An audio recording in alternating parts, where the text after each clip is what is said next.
Hello everyone, I am Pradeep. Welcome to my YouTube channel easy to learn. আগে যে আমরা 1 যে আমরা অনুশীলন করছিলাম 1.1 ছয়ের দাগের অঙ্কগুলো করছিলাম। ছয়ের দাগের যে লাস্টে যে দুটো অঙ্ক আছে সেই দুটো দেখবো আজকে। তো দেখা যাক কী অঙ্ক আছে।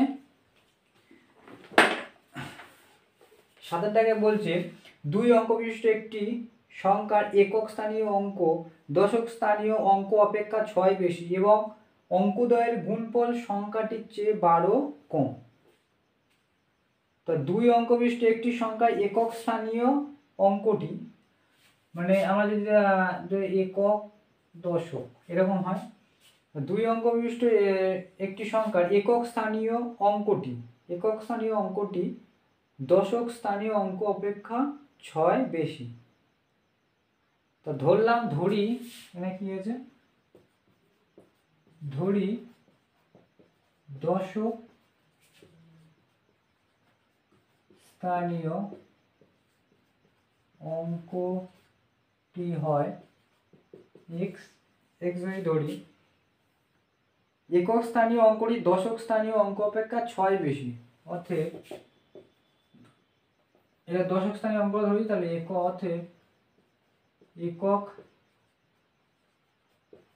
একক স্থানীয় অঙ্কটি হবে x+6। তাই দুটো ঠিক নিলাম যে একটা এই সংখ্যা একটা এই সংখ্যা হয়েছে। তারা কি বলেছে, বেশি এবং অঙ্কদ্বয়ের গুণফল সংখ্যাটির চেয়ে 12 কম। অঙ্কদ্বয়ের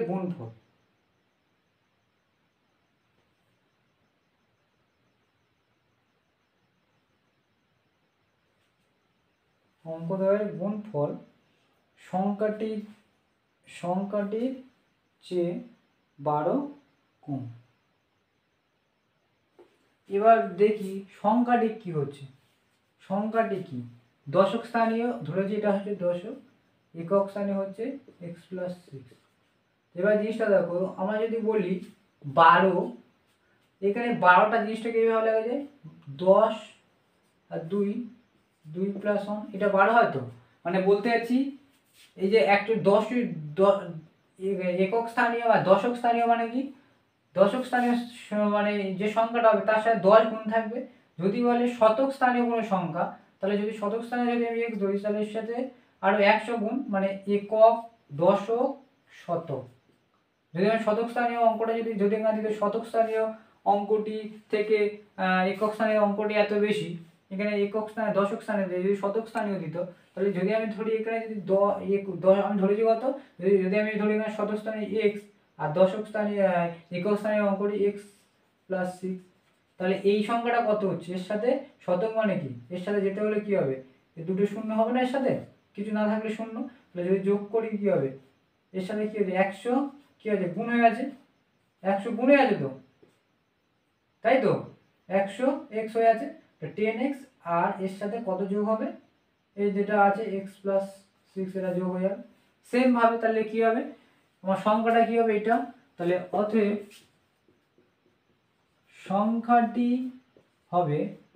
সংখ্যাটি হবে এটা হচ্ছে দশক স্থানীয় ধরেছি, তাহলে দশক স্থানীয় মানে এর সাথে 10 গুণ, যেটা বললাম দশক স্থানীয় বলে 10 গুণ প্লাস তার সাথে কি করব, করি এর সাথে কি হবে, এটা যোগ হয়তো, তাহলে এটা কি হবে, তাহলে এই সংখ্যাটা আছে, এটা হচ্ছে 6। এটা হচ্ছে সংখ্যাটা, যে সংখ্যাটা বার করলাম কি হচ্ছে, এখানে হচ্ছে এটা আর এটা, তাহলে এখানে যে 10টার একটা বলে 11x+6, এটা হচ্ছে সংখ্যাটা হয়েছে। সংখ্যাটা বার করে নিলাম। বলেছে অঙ্ক অপেক্ষা বেশি এবং অঙ্কদ্বয়ের গুণফল সংখ্যাটির চেয়ে 12 কম। অঙ্কদ্বয়ের গুণফল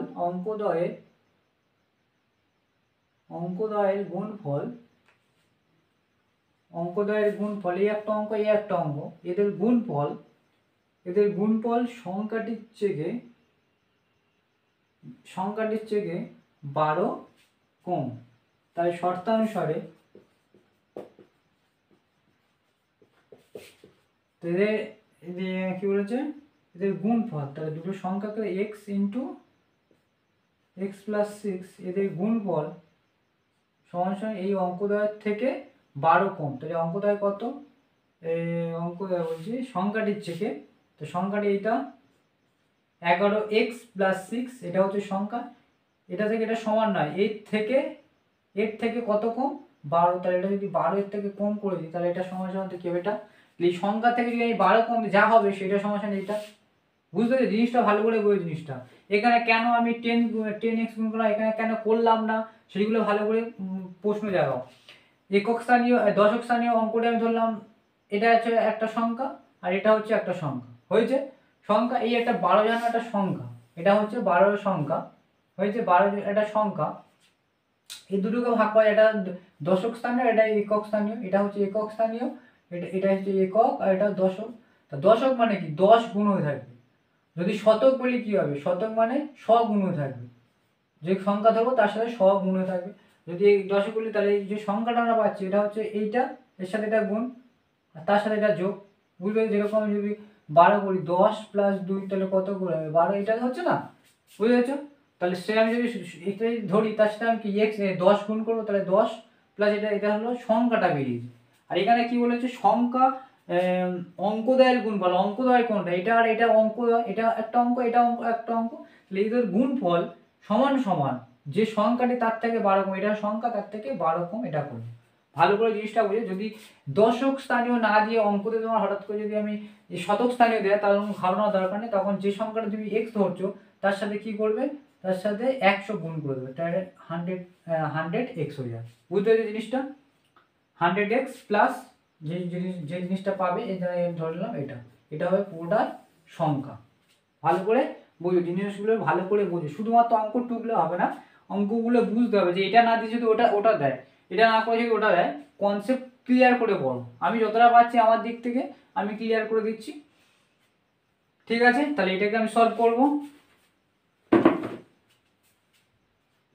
और এর সাথে গুণ হয়ে আছে x² + 6x = এটা কি আছে 11x + 6 - 12, তাহলে x² + 6x = 11x, 12 থেকে 6 চলে গেলে তাহলে হচ্ছে -6, और সব একদিকে করব, x² + 6x - 11x + 6 = 0, और x² 11 থেকে 6 চলে গেলে কত হচ্ছে 5x আর 6 = 0, তাহলে এটা হচ্ছে ইকুয়েশনটা তৈরি হলো। এটা অ্যাকচুয়ালি ইকুয়েশন, দ্বিঘাত সমীকরণ তৈরি করতে হলে তাই এটা হচ্ছে দ্বিঘাত সমীকরণ।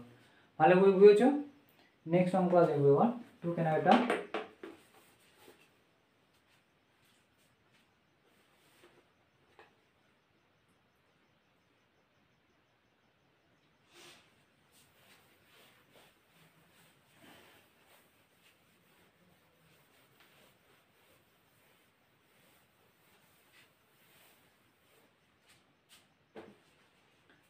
তারপরে অঙ্কটা কি বলেছে, 45 মিটার দীর্ঘ, 45 মিটার দীর্ঘ, 40 মিটার প্রস্থ, এটি আয়তক্ষেত্রাকার খেলার মাঠের বাইরে চারিপাশে সমান চওড়া একটি রাস্তা আছে, ওই রাস্তার ক্ষেত্রফল হচ্ছে 450 বর্গ মিটার, 400 বর্গ মিটার। ধরুন একটা কি বলেছে, আয়তক্ষেত্রাকার মাঠ আছে, ধরুন এর 45 মিটার দীর্ঘ, 40 মিটার প্রস্থ, মানে এটা হচ্ছে 40 প্রস্থ আর 45 হচ্ছে তোমার, এটা হচ্ছে তোমার 45 মিটার দীর্ঘ, হয়েছে। এর মাঠের চারপাশে একটা রাস্তা আছে সমান চওড়া বলেছে, সমান চওড়া বলেছে, মানে এদিকে যা ওদিকে তাই ওদিকে তাই, হয়েছে। এই রাস্তার ক্ষেত্রফলটা বলে দিয়েছে, তোমাকে ইকুয়েশন তৈরি করতে হবে। এবার জিনিসটা দেখো,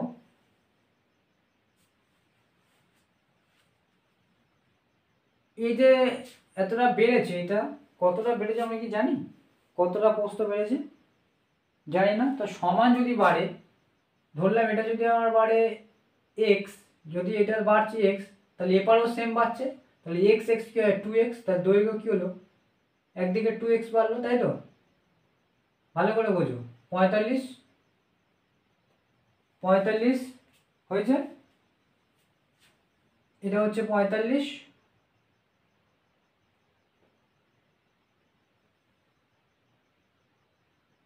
পুরো থেকে এই ক্ষেত্রফলটা, পুরো ক্ষেত্রফল থেকে এই ক্ষেত্রফলটা বাদ দিলে হবে রেডিয়াসটা পাবো। হয়েছে? তাহলে এই যে প্রথমবারে আছে এটা হচ্ছে দৈর্ঘ্য ইন্টু প্রস্থ আমরা করবো। তা প্রথম ক্ষেত্রে যেটা আছে, ধরুন এটা বাদ দিলে, এখন প্রথম ক্ষেত্রে যদি 40 আর 45 যদি এটা করি, ভিতরে যদি দৈর্ঘ্য ইন্টু প্রস্থ যদি করি, তাহলে এটা ভিতরের ক্ষেত্রফল পাবো। ভিতরের ক্ষেত্রফলটা করার পরে পুরো যদি ক্ষেত্রফলটা করি, পুরো ক্ষেত্রফলটা করি, পুরো ক্ষেত্রফল থেকে ভেতরের ক্ষেত্রফলটা বাদ দিলে কি হবে, সেটা সমান সমান 450 বর্গমিটার বলা আছে। তাহলে আমি কি করি, প্রথমবারে যেটা বলা আছে তার ক্ষেত্রফল বার করি। এটা কত নম্বর, এটা 8 নম্বর, 6 দাগে লিখবো প্রথম ক্ষেত্রে ওই মাঠের ক্ষেত্রফল হবে, ক্ষেত্রফল কি, দৈর্ঘ্য ইন্টু প্রস্থ। বুঝতে পেরেছো? তো দৈর্ঘ্য কত আছে 45 আর এটা 40 বর্গ মিটার। হয়েছে? 4 5 20, 4 5 20, হাতে 2, 4 4 16, অর্থাৎ 1800 বর্গ মিটার। হয়েছে? এবার ধরে নাও চারদিকে কত ধরি যে দৈর্ঘ্য কত বেড়েছে 2x, এদিকে যদি x বাড়ে, এতটা চওড়া বেড়েছে, এদিকেও x বাড়লো, তাহলে 2x। এ যখন 2x বাড়লো, তাহলে প্রস্থ কত হচ্ছে, প্রস্থ এটা ছিল, এটাও সেম যতটা বেড়েছে, এপারও সেম, এই চওড়াগুলো সেম আছে, তাহলে প্রস্থ কি হবে 2x। অতএব অতএব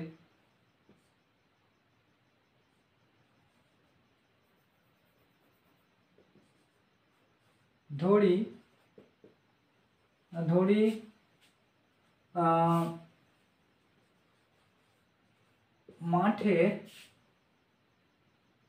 মাঠে দৈর্ঘ্য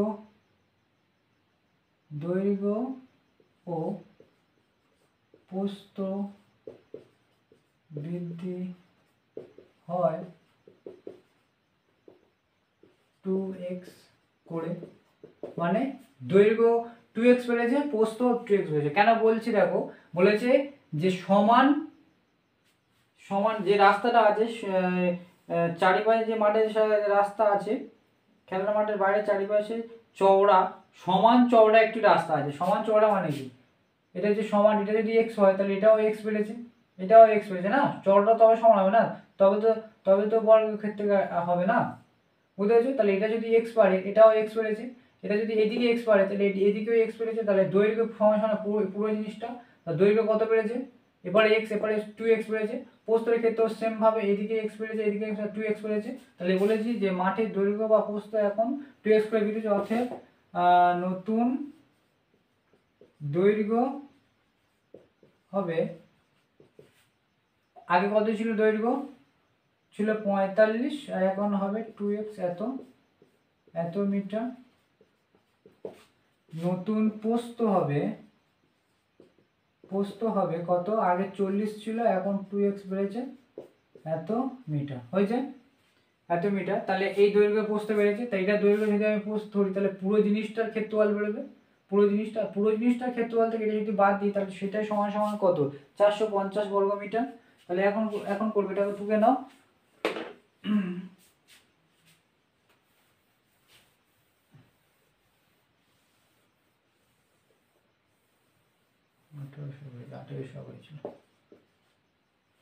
তাহলে এটা হচ্ছে তোমার এখন নতুন, তাহলে এখন নতুন ক্ষেত্রফল দৈর্ঘ্য ইন্টু প্রস্থ, তো দৈর্ঘ্য কত 45 প্লাস 2x ইন্টু প্রস্থ 40 প্লাস 2x, এইটা। তাহলে এটাকে এখন ক্ষেত্রফলটা বার করি, 45 আর 40 গুণ করলে কত হচ্ছে, আমি গুণ করলাম, তাহলে 1800 প্লাস 45 আর এটা যদি আমি গুণ করি, 50 দুগুণে 90x আর প্লাস 4 দুগুণে 8 80x আর 2 দুগুণে 4 আর x স্কোয়ার হয়েছে সমান বাই সমান চিহ্ন, তাহলে 4x সমান চিহ্ন 4x সাজিয়ে লিখছি 4x স্কোয়ার 80 9 9 18 মানে 117 মানে 170 x প্লাস 80 এটা